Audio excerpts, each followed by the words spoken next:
Kırçıllarını kesip buldum saçlarını kasap beni.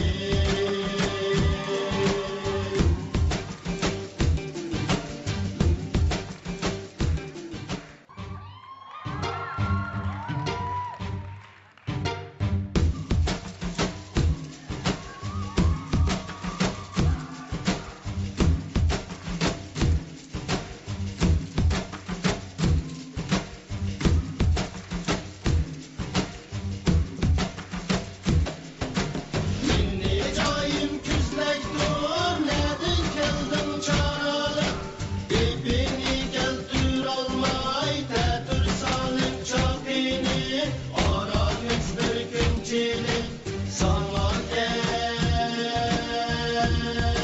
ettim o canceli.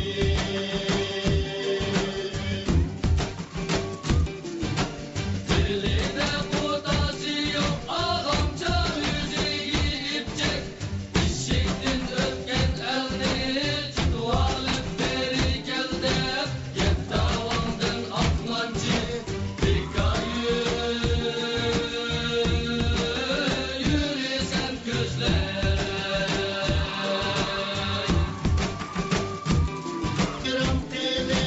Kırçıllarını kesip buldum saçlarını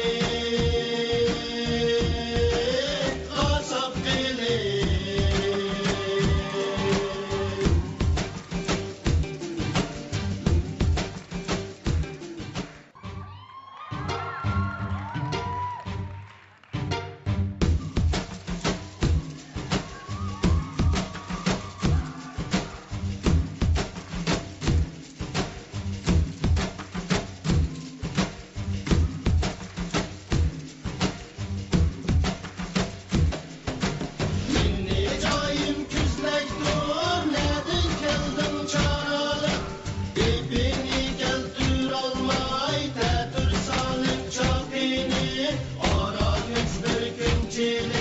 Sana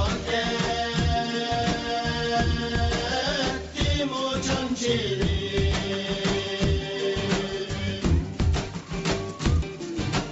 Birliğine kudası yok ağamca yüzeyi ipcek.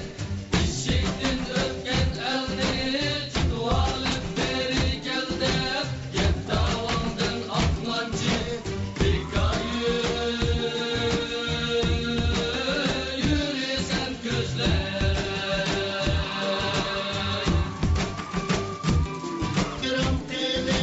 Kırçıllarını kesip buldum